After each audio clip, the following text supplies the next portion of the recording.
Oh. Damn it.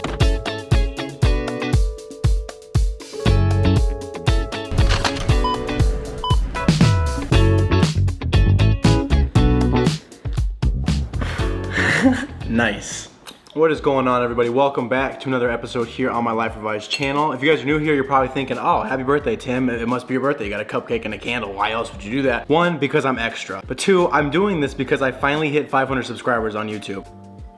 Okay, don't judge me for this, because I know someone's gonna have something to say about the way I eat cupcakes. Okay, so the way I eat cupcakes is I start from the bottom of the cupcake, because everybody knows that the top of the cupcake is the best. If you have good icing especially, but it's got the icing, it's more moist. Why would I start from the top and end my enjoyment of a cupcake on the dry ass bottom piece that nobody wants to eat? So if I eat that, get it out of the way, I can enjoy the end of my cupcake. It's a good experience for all of us. Okay, so I know you guys didn't click on today's video because you wanted a scientific breakdown of cupcakes, but you got one for free, so congratulations. But today's video is more so about my celebration of 500 subscribers. And I'm actually kind of late on that because I'm at like 520 something at the time of filming this, so I missed it by a week, but I had to film a different video. So if you didn't watch my date night video, go back and watch that, but this is the official like 500 subscriber video. Now, if you guys are anything like me, your initial thoughts are probably, Tim, 500 subscribers isn't really that much. There's people with 1,000, 10,000, 100,000, a million, a billion. Actually, there's no one with a billion, but there's a lot of people on YouTube that have a lot more subscribers than me, and that is totally okay. Because honestly, my initial reaction too was I woke up, I saw 500, I was like, wow, this is awesome. And then immediately I was like, well, I guess 500 really isn't that special, but I was wrong. I was completely wrong. 500 is very special. Okay, so when we compare 500 subscribers to other YouTubers, it really doesn't seem like a lot. I mean, the people that I watch, the people that I'm subscribed to, they have like millions of people watching their videos. But the thing is, 500 subscribers to me is a lot because it's 500 more than I had 2 years ago when I started this. Literally, as I'm filming this video, I went to my YouTube studio to check what my stuff was at, and I got one more subscriber, so now I'm at 522. It's just, it's crazy. It baffles me that I even have this many because, like I said, this is so much more than what I started with. And I think for obvious reasons, before I move on with any of this video, I do want to stop and thank you guys that have subscribed, or even the people that have stopped and watched my videos. Just anybody that has given me any time out of their day, because I totally understand time is precious. I don't have all the time in the world to come watch some 25-year-old man sit in his bedroom and talk to a camera. It's hard sometimes, but I really am so grateful for those of you that have come and support me and just been my friend on the internet. It just means the world to me. So thank you guys so much for that, but let's keep moving. Okay, so the real reason why 500 subscribers to me is a major milestone, even though it feels so small, it's major to me because when I first started this YouTube channel back in August of 2019, I sat down and I was like, you know, one day I want to have 1 million subscribers. I think we all have to just aim for the stars because that's what we should do. That's what we do as humans. But I sat down eventually and I started taking this more serious, and I kind of broke down a little map and I was like, okay, these are my milestones that I want to hit. My first milestone was 100 subscribers, and then I hit it and I was like, oh, this is great. It felt fantastic. And then my next milestone was 250. But my first big milestone was 500 because that gap between 100 to 250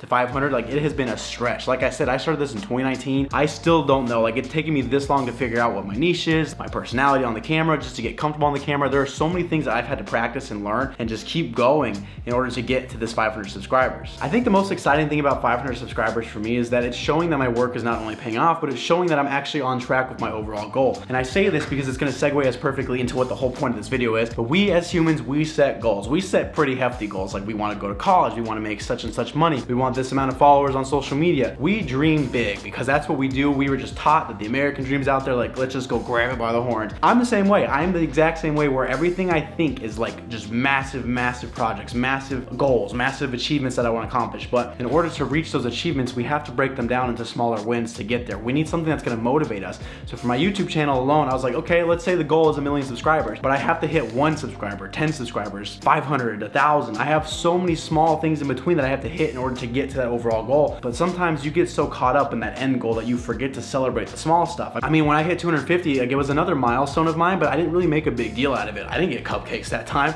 This time I got cupcakes because I realized that I have to celebrate these small wins in order to accomplish the big overall goal. So what exactly are small victories, or small wins? You can call me the thing, but small victories are anything that you accomplish that aligns with your intentions. Now, the great thing about these small victories is they could be about anything. It could be work-related, school-related, personal development, habit, finance, anything. Small wins are everywhere you look. The problem is we often ignore these small wins, or we don't celebrate them because we're taught that we have to be perfectionists. We have so much self-criticism that we don't stop and say, hey, we did this until we reach the top. Like I said earlier, we all aim for the stars. If we really do want to be successful in anything, we have to put in work and we have to create long-term goals. But the problem is with long-term goals, we lose motivation easier. So that's why it's important for us to celebrate these small wins in between, because it's what keeps us on track. It's what keeps us motivated for the long-term goal.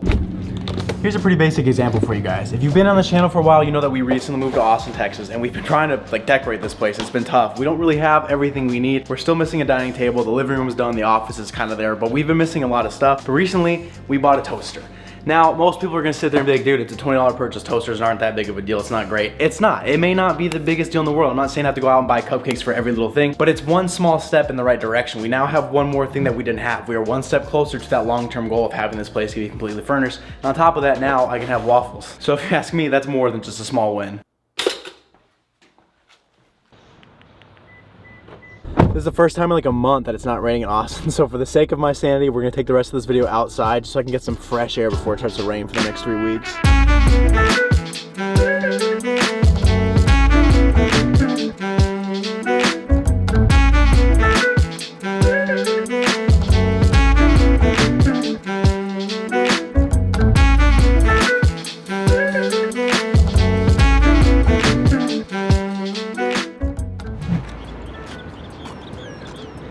I know it may look a little weird. I said let's go get some fresh air and I'm in a parking lot, but there's some solid reasons for it, I promise. So first of all, the rain's been so off and on, I didn't want to drive super far and get somewhere pretty and have it rain on me and pack up and leave. And on top of that, because it's been raining so much, the mosquitoes are out, they're just demolishing my legs right now. And I didn't want to be anywhere near water or grass because it's just not safe, guys. I can't risk the disease. So as long as you don't mind, we are here getting fresh air in this parking lot at the Domain in Austin. I mean, but look how pretty this is, right? This is kind of nice. You know, actually I feel like up there would be kind of a cool spot to film.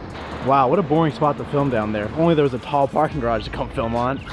We're up here and it's actually really underwhelming. I'm not super impressed with this, and it's also a lot busier than I thought it'd be. Like, who parks on the 4th floor of a parking garage? But I'm here, it's about to rain soon. I gotta wrap up this video, so we're just gonna stick with it. Okay, I wanna make sure we understand exactly what small victories are, so I'm gonna give you guys a few more examples that are more common. Let's use school for an example. If you wanna get a degree, you wanna go to school, you wanna graduate, you have to have small victories in between, because 4 years of college is too much. I hated it. I actually dropped out. I failed out of it. So, you know, it was really hard for someone like me to stay motivated during school. I had to go back, and in order to go back and be successful, I had to celebrate small victories whenever I got an A on a class, or when I finished a semester, when I finished a whole year, when I got on a dean's list. Like, anything I did, those were small victories. All right, here's a really good example. A video game. Whenever you play a video game, the whole point of the game is to beat the entire thing, right? But in order to do that, you have to do all the little side missions and the quests and all the little chapters in between in order to get that ultimate goal of beating the game. You know what? Now that I think about it, as a kid, I always remember playing the video games and getting like an Xbox achievement or something. Every time you did like some small task, you get like a little trophy or like an award. And I realized that they did that because it would suck us back in. Like, instead of having to wait for some like big satisfaction at the end, they gave us like small little bits of satisfaction. And that's perfect for the next topic of this. Okay, I feel like I've really driven it home on what small victories are and what examples I can give for them. But why are they so important? They can't be that important if they're small, right? No, they're actually more important because they're small. All right, you know what? This is perfect because I just made a video talking about how satisfaction in humans is so short-lived, especially in me. I do something big, I get super excited, it lasts like a day or two, and then that's it. I remember when I graduated college. I graduated, I got my diploma, I walked, and then I got off the stage, and then a day passed and a week passed, and I was like, all right, this sucks. That was a major milestone for me, but it should have felt so much better. The only reason why it felt better in between was because I had the small victories in between. Like, I finished my freshman year, my junior year, dropped out of school, got back into school, did all that stuff, and it made it all worthwhile. I had little bursts of satisfaction rather than that one big piece of satisfaction just to wait for the next big thing. Now, I know it may sound kind of crazy, but we really do need that much satisfaction in our lives. If we're only having something satisfying every year,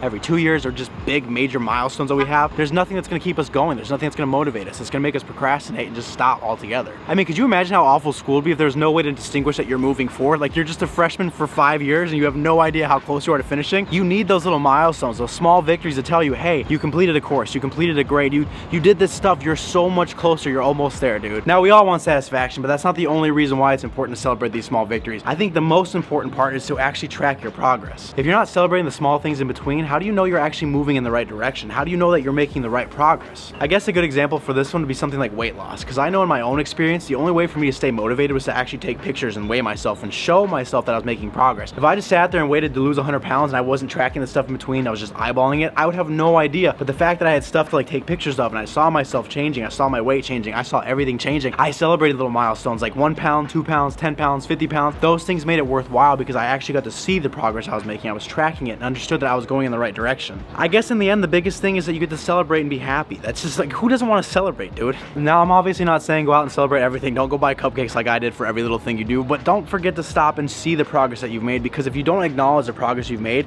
it's gonna make it a lot harder to keep moving forward. Okay, I think I just felt a little water droplet, so we gotta wrap this up on the way back to the car. But let's look at it this way.